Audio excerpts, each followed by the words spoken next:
Did you know that a few carefully chosen words in your mortgage agreement could save you thousands of dollars down the road? That's right. Your mortgage is not just a stack of boring legalese, it's a powerful tool. In this video, I'm going to share 7 essential clauses that you need to include in your mortgage agreement to give you financial peace of mind.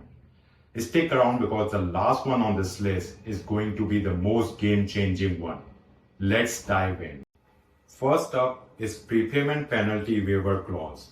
Now this clause will determine how much fees you will pay in case you decide to pay off your mortgage early. Why does this matter? Well, imagine if you suddenly inherit a large sum of money or find a better refinancing option. Without negotiating this term, you would end up paying thousands of dollars in penalties if you decide to pay off your loan early. If you are considering an adjustable rate mortgage, you will need this one. A rate cap adjustment limits how much interest rate can increase over time. Imagine your rate starts at 3%, but it skyrockets to 6% because you did not have a cap adjustment. That's hundreds of dollars extra in monthly payments. Negotiate a rate cap to protect yourself from wild increases.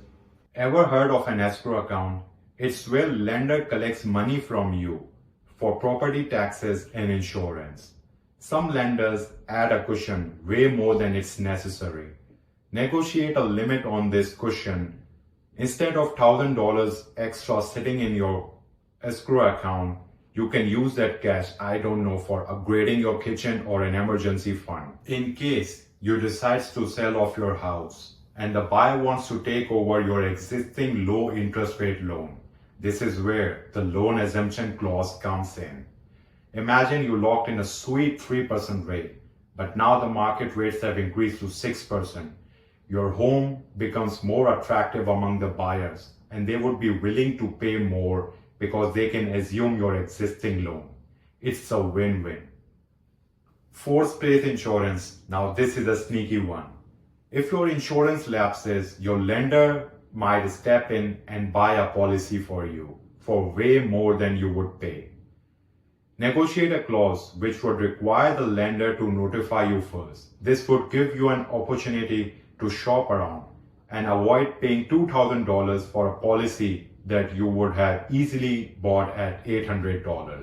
If you ever refinance or take out a second loan, the subordination clause would ensure that your primary mortgage stays on the top spot for repayment purposes.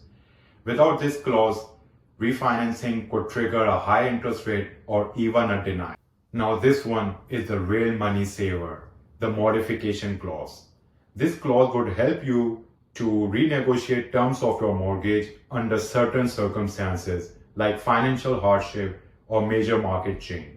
Let's say you lose your job. With this clause, you would be able to renegotiate lower monthly payments, which would save both your credit score and your home. It's like a financial safety net. Remember, your mortgage is one of the biggest financial decisions that you will make. So make sure it's working for you, not against you. Have questions? Leave them in the comments below.